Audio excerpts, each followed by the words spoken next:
Hi everyone. तो अब हम स्टार्ट करते हैं हमारा new topic that is bond length. देखो सबसे पहले ये समझते हैं कि बोन लेंथ होता क्या है। बोन लेंथ तो जो होता है वो एवरेज डिस्टेंस होता है between nucleus of two atom. Suppose अगर हम डायग्राम से समझते हैं कि ये कोई एटम है, इसका ये न्यूक्लियस है, ये कोई एटम है, इसका ये न्यूक्लियस है। सपोज ये एटम ए है और ये एटम बी है, ठीक है। ये क्या है, इन दोनों के न्यूक्लियस, दिस इज न्यूक्लियस, ठीक है। ये भी क्या है, न्यूक्लियस है। तो ये एटम ए है, ये एटम बी है, इन दोनों के न्यूक्लियस, इन दोनों के न्यूक्लियस का जो एवरेज डिस्टेंस होगा, यहां लिखते हैं average distance between nucleus of two atoms, उसे हम क्या कहते हैं, that is equals to bond length. उसे हम क्या कहते हैं, बोन लेंथ कहते हैं, ठीक है। दो न्यूक्लियस के बीच का जो एवरेज डिस्टेंस होगा, एवरेज डिस्टेंस, जो न्यूक्लियस के बीच का जो एवरेज डिस्टेंस होगा between nucleus of two atoms, उसे हम क्या कहेंगे, बोन लेंथ कहते हैं। किसके अंदर मेजर की जाती है, जो बोन लेंथ को मेजर करने की यूनिट होती है वो क्या होती है, आर्मस्ट्रॉन। ए के ऊपर स्मॉल सर्कल रिप्रेजेंटेड बाय आर्मस्ट्रॉन, ठीक है। यूनिट क्या होती है बोन लेंथ की, आर्मस्ट्रॉन के अंदर होती है। जो बोन लेंथ हम मेजर करते हैं ना, bond length actually mainly depend होती है इलेक्ट्रोनेगेटिविटी के ऊपर। Depend mainly on electronegativity, mainly on electronegativity के ऊपर डिपेंड करते हैं। जो भी दो आप एटम्स लोगे ना, उनको आपकी इलेक्ट्रोनेगेटिविटी पता होनी चाहिए, ठीक है। कौन ज्यादा इलेक्ट्रोनेगेटिव है, कौन कम इलेक्ट्रोनेगेटिव है, उसके बेसिस पे जो है हम बोन लेंथ को डिसाइड करते हैं। तो सबसे पहले देखते हैं कि इलेक्ट्रोनेगेटिविटी का क्या ऐसा मेजर रोल है बोन लेंथ के अंदर। देखो अब दो टाइप की मॉलिक्यूल्स हम लेते हैं। सबसे पहले तो केस 1 स्टडी करते हैं। केस 1 है अगर electronegativity, if electronegativity of A is equal to electronegativity of B. अगर इलेक्ट्रोनेगेटिविटी ऑफ ए बी के इक्वल है, या फिर हम ऐसे कह सकते हैं कि जो डिफरेंस इन इलेक्ट्रोनेगेटिविटी है ना, वो क्या है, 0 के इक्वल है। कोई डिफरेंस ही नहीं है इलेक्ट्रोनेगेटिविटी के अंदर, ठीक है। डिफरेंस इन इलेक्ट्रोनेगेटिविटी 0 है, तो कैसे जो आपकी बोन लेंथ होगी वो किसके इक्वल होगी, bond length, then bond length will be equal to R A plus में आर बी। अब सपोज देखो, जैसे ये एटम ए है और ये एटम बी है, ये एटम ए है, ये एटम बी है, इसकी रेडियस कैसे मेजर करते हैं, ये है ना इसकी रेडियस, ये है इसकी आर ए रेडियस। बी की कैसे निकालेंगे हम, बी के ये आर बी हो गया, ठीक है। आर ए और आर बी देखिए। अब इसके अगर इन दोनों की क्या है, इलेक्ट्रोनेगेटिविटी, अगर ऐसे देखो, if electronegativity of A is equals to electronegativity of B, तो क्या होगा, जो आपका बोन लेंथ होगा ना, वो किसके इक्वल होगा, इन दोनों के सम के इक्वल, इनकी रेडियस के सम के इक्वल, आर ए प्लस में आर बी के इक्वल, ठीक है। Then bond length will be equal to R A plus में आर बी। अब सपोज आपके पास दो ऐसे एटम है, मतलब दो सेम ही है। सपोज आपके पास ना ये क्लोरीन है, तो इसके अंदर क्या होगा, ये भी ए है, ये भी ए है, या फिर ऐसे कह लो कि ये क्लोरीन है, ये भी क्लोरीन है। हमने ए रिप्रेजेंट कर लिया कि कोई भी ऐसे दो सिमिलर एटम्स होने चाहिए। इसके अंदर इसकी रेडियस क्या होगी, आर ए होगी।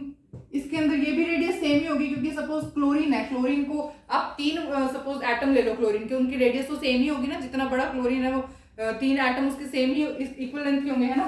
तो आर ए प्लस में आर बी, तो अगर ऐसे इनकी इलेक्ट्रोनेगेटिविटी भी सेम है, सेम ही होगी। जब एटम सेम है तो इलेक्ट्रोनेगेटिविटी भी सेम ही होगी। तो इस केस के अंदर जो हमारी बोन लेंथ होगी वो किसके इक्वल होगी, then bond length will be equal to R A plus में R A, that is equals to 2 RA। फिर इसकी बोन लेंथ किसके इक्वल होगी, 2 RA के इक्वल होगी, ठीक है। तो आपको पता होना चाहिए कि बोन लेंथ आप निकाल किसकी रहे हो, ठीक है। कि अगर सपोज कोई देखो, कोई दो अगर सिमिलर एटम नहीं है, सपोज ये क्लोरीन है, ये हाइड्रोजन है, इन दोनों की रेडियस अलग अलग है। हाइड्रोजन छोटा है, क्लोरीन बड़ा है, तो इन दोनों की रेडियस अलग अलग है। अगर इनकी सपोज कोई दो आपने ऐसे एटम लिए हैं जिनकी इलेक्ट्रोनेगेटिविटी सेम है, तो बोन लेंथ किसके इक्वल हो जाएगी, आर ए प्लस में आर बी के इक्वल हो जाएगी, ठीक है। अगर आपने दो जैसे क्लोरीन ले लिया है, हाइड्रोजन दो सिमिलर एटम लिए, तो उस केस के अंदर जो बोन लेंथ होगी वो किसके इक्वल आएगी, आपकी आर ए प्लस में R A, that is equals to, हम ऐसे कह सकते हैं 2 RA के इक्वल हो जाएगी। ये तो कब का केस है, अब ये क्या आपको पता होना चाहिए कि इलेक्ट्रोनेगेटिविटी ये किसका साइन होता है, this is the sign of electronegativity. हमें ऑलरेडी डिस्कस कर चुके हैं इलेक्ट्रोनेगेटिविटी वाले वीडियो के अंदर। इलेक्ट्रोनेगेटिविटी का साइन क्या होता है, ये। और आर ए क्या है, R A is the radius of atom A, R B is the radius of atom B. यहाँ पे आर ए क्या है, radius of atom A, R B क्या है, रेडियस ऑफ एटम ए, ठीक है। अब अगर इलेक्ट्रोनेगेटिविटी डिफरेंस 0 के इक्वल नहीं है,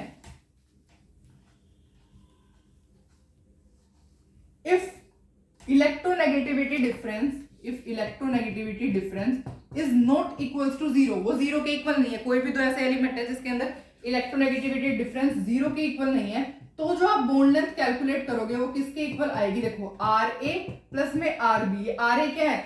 radius of atom A, R B क्या है? Radius of atom B, minus में 0.09 क्या? इलेक्ट्रोनेगेटिविटी ऑफ ए माइनस में इलेक्ट्रोनेगेटिविटी ऑफ बी। ठीक है, इस फॉर्मूले से आप कैलकुलेट करोगे। ये क्या है? Electronegativity of A, electronegativity of A, electronegativity of atom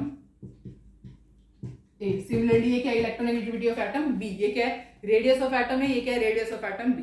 तो अगर आपका सपोज इलेक्ट्रोनेगेटिविटी डिफरेंस जीरो के इक्वल नहीं आता, सपोज आपने HCl है, ठीक है, हाइड्रोजन की इलेक्ट्रोनेगेटिविटी कम है, क्लोरीन की इलेक्ट्रोनेगेटिविटी ज्यादा है, तो इन दोनों का डिफरेंस अगर आप करोगे तो जीरो के इक्वल तो नहीं आएगा। तो इस केस में अगर आप बॉन्ड लेंथ कैलकुलेट करोगे तो बॉन्ड लेंथ कैलकुलेट करने का क्या फॉर्मूला होगा? ये, this will be the formula of bond length. ठीक है, बॉन्ड लेंथ कैसे कैलकुलेट करेंगे? आर ए प्लस में R B minus 0.09 X minus में एक्स बी। अब देखते हैं कि फैक्टर्स कौन कौन से होते हैं जो कि बॉन्ड लेंथ को इफेक्ट करते हैं। Factors affecting bond length. देखो ज्यादा बड़ा टॉपिक है नहीं, इसके अंदर सिर्फ दो ही फैक्टर होते हैं जो आपने देखने होते हैं, फैक्टर्स जो कि बॉन्ड लेंथ को अफेक्ट करते हैं। सबसे पहला फैक्टर तो है आपका इलेक्ट्रोनेगेटिविटी का डिफरेंस। सिंपल ऐसे लिख सकते हैं, delta E N. Delta E N हमें पता है ना, डेल्टा ई एन क्या होता है? Delta E N is difference in electronegativity. जो डिफरेंस इन इलेक्ट्रोनेगेटिविटी होता है वो इनवर्सली प्रोपोर्शनल होता है बॉन्ड लेंथ के, बॉन्ड लेंथ के। सपोज आपके पास कोई ऐसे 4 कंपाउंड्स दिए गए हैं और इनको आपको कहा जाए कि आपको इनको बॉन्ड लेंथ के बेसिस पे अरेंज करना है, arrange in the basis of bond length. ठीक है, तो अब देखते हैं। सबसे पहले तो ये समझते हैं कि जो इलेक्ट्रोनेगेटिविटी का डिफरेंस है वो बॉन्ड लेंथ के कम क्यों है। देखो इलेक्ट्रोनेगेटिविटी का डिफरेंस जितना ज्यादा होगा, HF का केस लेते हैं। देखो HF के बीच में जो इलेक्ट्रोनेगेटिविटी का डिफरेंस जितना ज्यादा होगा उतना ही बॉन्ड, इलेक्ट्रोनेगेटिविटी डिफरेंस मोर, तो बॉन्ड क्या होगा? स्ट्रॉन्ग होगा, बॉन्ड स्ट्रॉन्ग बनेगा। बॉन्ड स्ट्रॉन्ग का क्या मतलब है? बॉन्ड की स्ट्रेंथ ज्यादा होगी, मतलब कि बॉन्ड ऑर्डर थोड़ा मतलब जैसे बॉन्ड ऑर्डर डबल बॉन्ड होगा या ट्रिपल बॉन्ड होगा, इस तरीके से जो बॉन्ड ऑर्डर स्ट्रॉन्ग होता है वो बॉन्ड स्ट्रॉन्ग होगा। ठीक है, तो बॉन्ड स्ट्रॉन्ग होगा, देयरफॉर बॉन्ड लेंथ क्या होगी? Bond length will be less. ठीक है, इस तरीके से हम देखते हैं कि ये इसका रीजन है कि जो डिफरेंस इन इलेक्ट्रोनेगेटिविटी होती है वो बॉन्ड लेंथ के इनवर्सली प्रोपोर्शन क्यों होती है? क्योंकि जितना ज्यादा दो एटम के बीच में इलेक्ट्रोनेगेटिविटी डिफरेंस जितना ज्यादा होगा उनके बीच में बॉन्ड उतना ही स्ट्रॉन्ग बनेगा। अब कोई चीज स्ट्रॉन्ग है तो क्या होगा? स्ट्रॉन्ग बॉन्ड का क्या मतलब है? उसे तोड़ना बहुत ज्यादा मुश्किल है, मतलब कि एटम इतने ज्यादा पास पास है कि उनका बॉन्ड जो है बहुत ज्यादा स्ट्रॉन्ग है। तो पास पास है का क्या मतलब? बॉन्ड लेंथ क्या होती है? डिस्टेंस ही होता है between two atoms, average distance ही होता है ना, तो बॉन्ड लेंथ क्या होगी? इसका मतलब कम होगी। तो ये रीजन है कि why delta E N is inversely proportional to bond length. अब हम देखते हैं कि अगर सपोज ये क्वेश्चन है हमें सॉल्व करना है, तो HF, HCl, HBr, HI को हमने बॉन्ड लेंथ के बेसिस पे अरेंज करना है, तो हम कैसे अरेंज करेंगे? देखो हमें पता है इसके अंदर से HH तो कॉमन है, कॉमन को हम जितनी भी कॉमन चीजें होते हैं हम उनको क्वेश्चन करते टाइम एलिमिनेट कर देते हैं। तो यहाँ क्या रहेगा? फ्लोरीन, क्लोरीन, ब्रोमीन और आयोडीन। अब हमें पता है फ्लोरीन, क्लोरीन, ब्रोमीन, आयोडीन में सबसे ज्यादा इलेक्ट्रोनेगेटिव कौन है? फ्लोरीन है। तो इसका मतलब क्या है? इन दोनों का जो इलेक्ट्रोनेगेटिविटी का डिफरेंस है डेल्टा ई एन वो क्या है? मोर है, सबसे ज्यादा है। डेल्टा ई एन क्या है? इसका सबसे ज्यादा है। देयरफॉर बॉन्ड क्या है? बॉन्ड स्ट्रॉन्ग है। देयरफॉर बॉन्ड लेंथ क्या है? कम है। तो इसलिए इसका जो ऑर्डर रहेगा वो ये रहेगा, सबसे कम इनका इलेक्ट्रोनेगेटिव का डिफरेंस आएगा। इसके अंदर क्या है? इसके केस में जो इलेक्ट्रोनेगेटिविटी का डिफरेंस है वो कम है, therefore bond is weak, therefore bond length जो है आपकी वो ज्यादा है, बॉन्ड लेंथ मोर। ठीक है, ये इनका रीजन है कि ये देखो सबसे ज्यादा HF है। HF के केस में क्या है? इलेक्ट्रोनेगेटिविटी का डिफरेंस बहुत ज्यादा है। इसका मतलब क्या है? बॉन्ड बहुत ज्यादा स्ट्रॉन्ग है। स्ट्रॉन्ग का क्या मतलब है? दो एटम एक दूसरे के पास पास होंगे, है ना, इसका मतलब क्या है? बॉन्ड लेंथ कम हो जाएगी। लेकिन यहाँ पे इलेक्ट्रोनेगेटिविटी डिफरेंस इनके बहुत ज्यादा कम है, इसलिए बॉन्ड क्या है? इनका वीक है, देयरफॉर बॉन्ड लेंथ क्या है? इसकी ज्यादा है, मोर है। ठीक है, इस तरीके से हम अरेंज कर सकते हैं, कुछ नहीं देखना आपको, बस इलेक्ट्रोनेगेटिव का डिफरेंस देखो और वो इनवर्सली प्रोपोर्शनल होता है बॉन्ड लेंथ के, तो आप देख लो किसका इलेक्ट्रोनेगेटिव। और वैसे भी इलेक्ट्रोनेगेटिविटी वाले के केस जो मैंने वीडियो अपलोड की थी उसके अंदर आपको मैंने बताया था कि आपको किस किस एलिमेंट की इलेक्ट्रोनेगेटिविटी लर्न होनी चाहिए, है ना। बस वो आप उनकी इलेक्ट्रोनेगेटिविटी लर्न कर लेना और बस फिर क्वेश्चन सोल्व हो जाएगा। अब हम सेकेंड फैक्टर की बात करते हैं जो कि है बॉन्ड ऑर्डर। आई थिंक ये तो सबको पता होगा कि जो बॉन्ड ऑर्डर होता है वो इनवर्सली प्रोपोर्शनल होता है बॉन्ड लेंथ के, that is inversely proportional to bond length. देखो बॉन्ड ऑर्डर जितना ज्यादा होगा, सपोज कार्बन कार्बन है, कार्बन ये क्या है, इसके अंदर बॉन्ड ऑर्डर 1 है, इसके अंदर बॉन्ड ऑर्डर 2 है, बॉन्ड ऑर्डर 3 है। बॉन्ड ऑर्डर का मतलब पता होना कि कितने नंबर ऑफ बॉन्ड्स है, बॉन्ड ऑर्डर मतलब कि number of bonds, number of bonds, bond order का मतलब होता है नंबर ऑफ बॉन्ड्स। इसके अंदर कितने बॉन्ड है, 1 बॉन्ड, 2 बॉन्ड, 3 बॉन्ड, इसलिए जो इसका बॉन्ड ऑर्डर है वो क्या है 1 2 and 3, ठीक है। अब बॉन्ड ऑर्डर जितना ज्यादा है, अब इसके अंदर बॉन्ड बहुत ज्यादा, बॉन्ड ऑर्डर ज्यादा है, तो इसका मतलब क्या है बॉन्ड स्ट्रॉन्ग है। और अभी अभी हमने देखा कि बॉन्ड स्ट्रॉन्ग है, देयरफॉर इसकी जो बॉन्ड लेंथ होगी वो क्या होगी, लेस होगी। तो अगर आपको इसको बॉन्ड लेंथ के बेसिस पे अरेंज करना तो क्या है, सबसे ज्यादा बॉन्ड लेंथ किसकी है, कार्बन कार्बन सिंगल बॉन्ड, क्योंकि ये क्या है bond weak, carbon carbon bond क्या होता है वीक होता है, जल्दी टूट जाता है, देयरफॉर जो बॉन्ड लेंथ होगी वो क्या होगी, bond length is more, bond length क्या होगी यहाँ पे ज्यादा होगी, ठीक है। ये आपको समझना है, बस इसके अंदर कुछ नहीं पता होना चाहिए आपको। जैसे अगर आप क्या करोगे, सबसे पहले आप बॉन्ड ऑर्डर देखोगे, आपको जो भी कंपाउंड दे रखा है, सबसे पहले आप अगर आप सेकंड फैक्टर के ऊपर मूव ऑन कर रहे हो तो आप सबसे पहले बॉन्ड ऑर्डर देखोगे। बॉन्ड ऑर्डर जिसके अंदर सबसे ज्यादा है वो क्या होगा, बॉन्ड स्ट्रॉन्ग होगा, इसलिए उसकी जो बॉन्ड लेंथ होगी वो कम, बॉन्ड ऑर्डर ज्यादा बॉन्ड लेंथ कम, ठीक है। अगर इनके अंदर आप देखोगे, अब हम कुछ एग्जाम्पल्स करते हैं जो साइड में क्वेश्चन है वो उसको हम सॉल्व करके देखते हैं। देखो सबसे पहला जो है आपका वो है अनइक्वल बॉन्ड लेंथ बतानी है आपने। सबसे पहले क्या बतानी है आपको, क्वेश्चन नंबर 1 सॉल्व करते हैं। आपको अनइक्वल बॉन्ड लेंथ बतानी है इसके केस में, NF3 के केस में, PF3 के केस में, PCl5 के केस में और SF6 के केस में। सबसे पहले आपको क्या अनइक्वल बॉन्ड लेंथ बताने के लिए आपको स्ट्रक्चर पता होना चाहिए इसका। तो देखो सबसे पहले हम हाइब्रिडाइजेशन निकालते हैं। हाइब्रिडाइजेशन की वीडियो मैंने अपलोड कर रखी है, हाइब्रिडाइजेशन कैसे कैलकुलेट करनी होती है तो आप वहां जाकर के देख सकते हैं, ठीक है। और सबसे पहले क्या करेंगे, हाफ इनटू में number of valence electron of nitrogen कितने होते हैं, 5 होते हैं, प्लस में number of monovalent atom, monovalent atom कितने यहाँ पे 3 है, चार्ज तो कोई है ही नहीं इसलिए इसको सॉल्व कर लेंगे। सिमिलरली हाफ इनटू में P के पास नंबर ऑफ वैलेंस इलेक्ट्रॉन कितने होते हैं 5, प्लस में नंबर ऑफ मोनोवैलेंट, मोनोवैलेंट का मतलब वो एटम जिसकी वैलेंसी 1 होती है, कितने यहाँ पे 3 है, कोई चार्ज नहीं है। सिमिलरली इसका हाफ 5 प्लस में 5 और इसके केस में भी क्या है हाफ। सल्फर के number of valence electron 6 plus में मोनोवैलेंट कितने यहाँ पे 6 है। अब देखो क्या आएगा इसके अंदर 4, इसका भी क्या आंसर आएगा 4, इसका क्या आंसर आएगा 5 और इसका क्या आंसर आएगा 6, ठीक है। अब देखते हैं कि कैसे, अब इसके अंदर हाइब्रिडाइजेशन क्या है, अब 4 होती है, 4 के अंदर मैंने लिखवाया था ना steric number 2 3 4 5 6 hybridisation sp sp2 sp3 जैसे ऐसे था। अगर किसी को नहीं कैलकुलेट करनी आती हाइब्रिडाइजेशन तो स्टेरिक नंबर ये होता है हाइब्रिडाइजेशन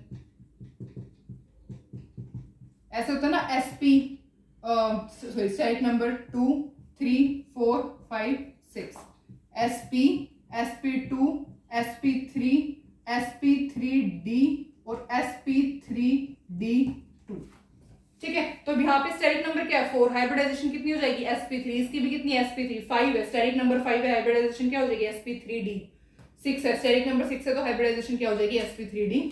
तो अब हमें इनकी हाइब्रिडाइजेशन का पता लग गया। सबसे पहले इसकी हाइब्रिडाइजेशन क्या है sp3, इसकी sp3, इसकी क्या sp3d। अब इसको हम रब कर देते हैं सो दैट, तो अब हमें इनकी हाइब्रिडाइजेशन पता लग गई है। इसकी क्या है sp3, इसकी भी क्या है sp3, इसकी क्या है sp3d और इसकी क्या है sp3d2, ठीक है।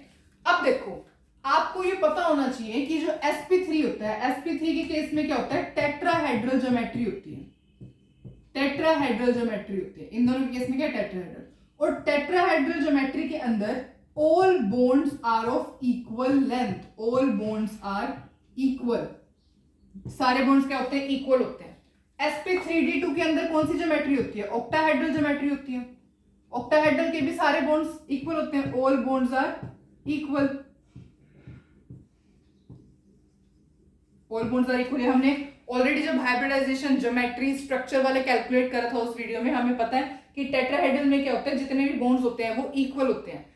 ऑक्टाहेड्रल ज्योमेट्री में भी सारे बॉन्ड्स इक्वल लेंथ के होते हैं, जैसे टेट्राहेड्रल ऐसे बनती है ना, ये होता है। ऑक्टाहेड्रल में कैसे होता है, ये सारे बॉन्ड कैसे होते हैं, इक्वल लेंथ के होते हैं। पर sp3d जो होता है, जिसकी sp3d का क्या मतलब है, ट्राइगोनल बाय पिरामिडल, इसका क्या है, trigonal trigonal bipyramidal अंदर हमने देखा था 3 बॉन्ड सेम लेंथ के होते हैं और 2 बॉन्ड ऐसे, जैसे ऐसे होता है, ठीक है। ये क्या होता है, ये 3 सेम बॉन्ड के होते हैं, सेम लेंथ के होते हैं, और ये सेम लेंथ के होते हैं, है ना। हमने ऐसे देखा था एक्सियल बॉन्ड और इक्वेटोरियल बॉन्ड। तो इसके अंदर क्या है, अब आप बता सकते हैं कि अनइक्वल बॉन्ड लेंथ किसके अंदर, देखो आपने कुछ भी नहीं किया, आपने हाइब्रिडाइजेशन कैलकुलेट की, फिर आपने देखा कि टेट्राहेड्रल ज्योमेट्री आई, मतलब कि सारे बॉन्ड सेम लेंथ के हैं। हमें तो अनइक्वल वाली देखना है ना, इसके अंदर भी टेट्राहेड्रल आई, सारे बॉन्ड सेम स्ट्रेंथ के। पर PCl5 के अंदर ट्राइगोनल बाइपिरामिडल है, जिसके अंदर 3 बॉन्ड तो सेम इक्वल लेंथ के होते हैं, 2 बॉन्ड इक्वल लेंथ के होते हैं, मतलब कि इसमें अनइक्वल बॉन्ड लेंथ है ना, तो इसका मतलब क्या है, PCl5 के केस में क्या होती है, अनइक्वल बॉन्ड लेंथ आती है। ऑक्टाहेड्रल आया, ऑक्टाहेड्रल में भी सारे बॉन्ड्स इक्वल लेंथ के होते हैं, ठीक है। इस तरीके से हमें सॉल्व करना होता है। तो सेकंड क्वेश्चन करते हैं।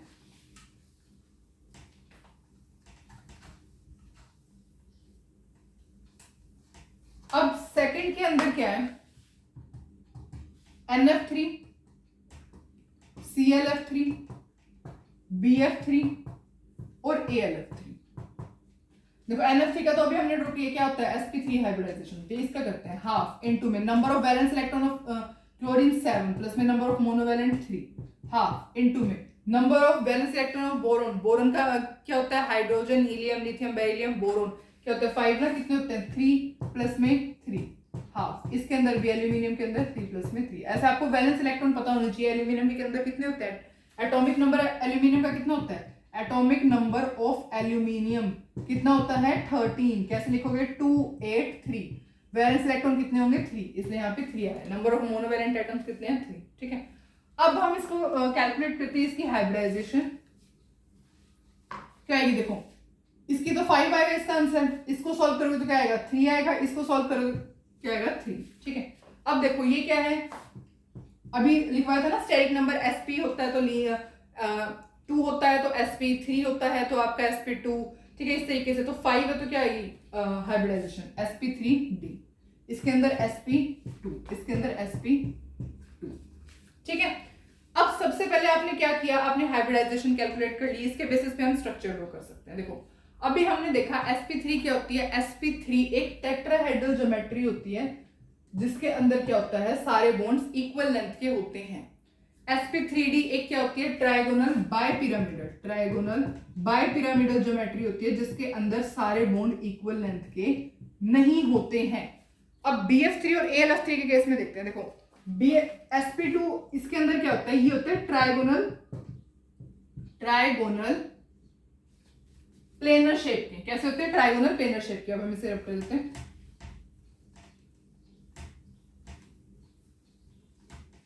ये sp3d आया, ये sp2 आया और ये भी sp2 आया।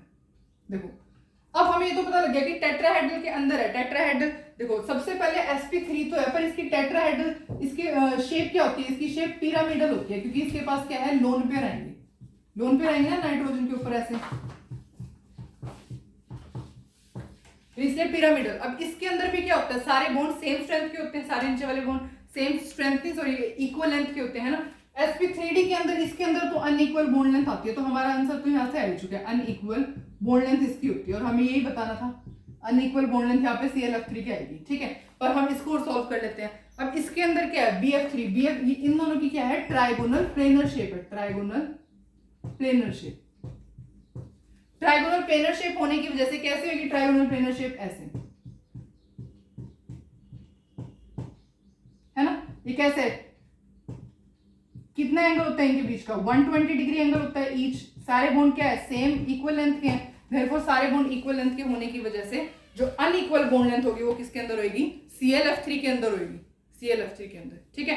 अनइक्वल बॉन्ड लेंथ किसके अंदर होगी, ClF3 के अंदर। तो आपको ऐसे पहले हाइब्रिडाइजेशन कैलकुलेट करनी है, उसके बाद आप देख सकते हैं कि पिरामिडल के अंदर सारे बॉन्ड इक्वल लेंथ के होते हैं, ट्राइगोनल प्लेनर के अंदर भी हर एक डिग्री 120 डिग्री का एंगल होता है, देयरफॉर सारे बॉन्ड इक्वल लेंथ के। पर इसके अंदर क्या होता है, ट्राइगोनल बाई पिरामिडल ज्योमेट्री होती है, इस वजह से इसके बॉन्ड अनइक्वल लेंथ के होते हैं। अब हम बॉन्ड लेंथ लास्ट वाला क्वेश्चन देखते हैं जो कि बहुत ज्यादा इंपॉर्टेंट है।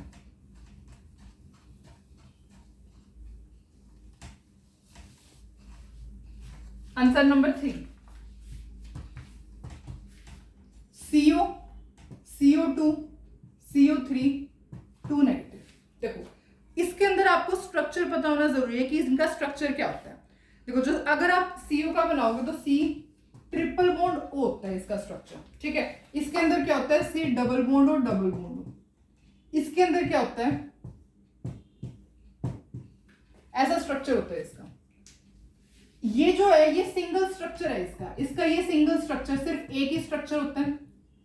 सिमिलरली जो ये है आपका, एक मिनट मैं इसे रब कर देती हूँ, हमारे वो तो गए हैं।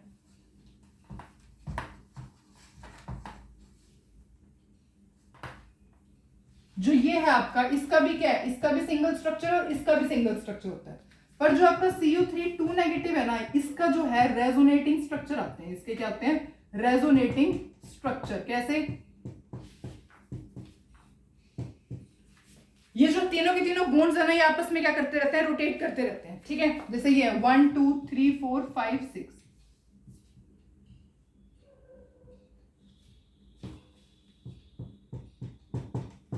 ठीक है।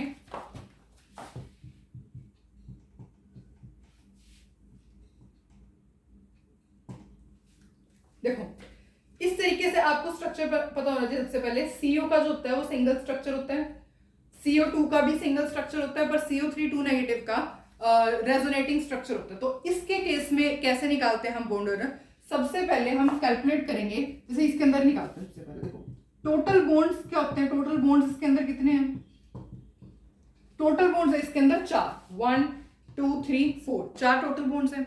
अब जो नंबर ऑफ कैनोनिकल स्ट्रक्चर बनेंगे, कैनोनिकल स्ट्रक्चर जो बनेंगे, आपको रेजोनेंस आना चाहिए इसके लिए। नंबर ऑफ कैनोनिकल स्ट्रक्चर कितने बनेंगे, 3 बनेंगे नंबर ऑफ कैनोनिकल स्ट्रक्चर, है ना। नंबर ऑफ कैनोनिकल स्ट्रक्चर कितने बनेंगे, 3, क्योंकि यहाँ पे ये ऑक्सीजन यहाँ चला जाएगा, ये यहाँ पे आ जाएगा, ये ऐसे, तो ऐसे 3 कैनोनिकल स्ट्रक्चर बन सकते हैं। तो अब बॉन्ड जो बॉन्ड लेंथ होता है, बॉन्ड लेंथ को निकालने के लिए, बॉन्ड ऑर्डर को निकालने के लिए हम क्या करते हैं, टोटल बॉन्ड्स को डिवाइड करते हैं नंबर ऑफ कैनोनिकल स्ट्रक्चर के साथ, 4 डिवाइडेड बाय 3, जो भी आंसर आएगा, ठीक है। अभी हम सॉल्व कर लेंगे। अच्छा इनके केस में ऐसा नहीं होता, इनके केस में अब जैसे ये देखें हम, तो इसके अंदर टोटल बॉन्ड्स कितने हैं, इसके अंदर टोटल बॉन्ड्स हैं 3, पर इसके अंदर हम नंबर ऑफ कैनोनिकल स्ट्रक्चर नहीं लिखेंगे, क्योंकि नंबर ऑफ कैनोनिकल स्ट्रक्चर तो यहाँ पे है ही नहीं। यहाँ पे क्या है, यहाँ पे रेजोनेंस तो है नहीं, तो यहाँ पे नंबर ऑफ कैनोनिकल स्ट्रक्चर नहीं होता, यहाँ पे नंबर ऑफ बॉन्डिंग मॉलिक्यूल्स आता है। क्या आएगा, number of bonding molecules, number of bonding molecules. Carbon के साथ कितने बॉन्डिंग मॉलिक्यूल्स है, एक ही बॉन्डिंग मॉलिक्यूल है, दैट इज ऑक्सीजन, इसलिए क्या आएगा 1। अब यहाँ पे हमें बॉन्ड ऑर्डर निकालना हो, तो बॉन्ड ऑर्डर कैसे कैलकुलेट कर सकते हैं हम, total number of bonds 3 divide by number of bonding molecules, that is 1, तो कितना आ गया 3, ठीक है। इसके अंदर ऐसे आ गया। अब हम इसका कैलकुलेट करते हैं CO2 का, CO2 का कैलकुलेट करेंगे तो यहां करते हैं, देखो टोटल बॉन्ड्स कितने इसके, total bonds is equals to, देखो सबसे पहले आपको टोटल बॉन्ड्स निकालने पड़ेंगे, कितने हैं, 4 है, 1 2 3 4 अपॉन में नंबर ऑफ बॉन्डिंग मॉलिक्यूल्स कितने, कार्बन के साथ कितने ऑक्सीजन अटैच है, 2 है ना, तो डिवाइड बाय में 2, तो बॉन्ड ऑर्डर कितना आ गया 2। और अभी हमने देखा है इसका आएगा 1.33 समथिंग, 4 डिवाइड बाय 3 करोगे ना, तो इसका आंसर आएगा 1.33। अब देखो आपको पता है कि अभी हमने देखा था कि जो बॉन्ड ऑर्डर होता है वो इनवर्सली प्रोपोर्शनल होता है बॉन्ड लेंथ के, तो इसका बॉन्ड ऑर्डर कितना आया 3। अब ऐसे कर लेते हैं, हम इसको समराइज कर लेते हैं। देखो इसका बॉन्ड ऑर्डर कितना आया, वैल्यू 3, इसके बॉन्ड ऑर्डर की वैल्यू आई है 2, और इसके बॉन्ड ऑर्डर की वैल्यू आई है यहाँ पे 1.33। 1.33। और हमने अभी देखा था कि जो बॉन्ड ऑर्डर होता है वो इनवर्सली प्रोपोर्शन होता है किसके, बॉन्ड लेंथ के। तो जितना ज्यादा बॉन्ड ऑर्डर उसकी बॉन्ड लेंथ उतनी ही छोटी, इसलिए बॉन्ड लेंथ का ऑर्डर क्या रहेगा, ये ऑर्डर रहेगा। ठीक है, इस तरीके से ये क्वेश्चन बहुत ज्यादा इंपॉर्टेंट है क्योंकि ऐसे ही क्वेश्चन आएंगे एग्जाम में अगर बॉन्ड लेंथ के बेसिस पे आएंगे तो। बाकी हम एमओटी जो molecular orbital theory next lecture में आएगा ना, उससे भी हम सॉल्व कर सकते हैं। पर हाँ, आपको पता होना चाहिए कि ये वाला जो फॉर्मूला है ना, total number of bonds divide by number of bonding molecules, अगर रेजोनेटिंग स्ट्रक्चर है तो फॉर्मूला बन जाएगा total number of bonds divide by number of canonical structure. इससे हम सॉल्व कर सकते हैं। So thank you so much for watching. अब हम मिलते हैं नेक्स्ट वीडियो में।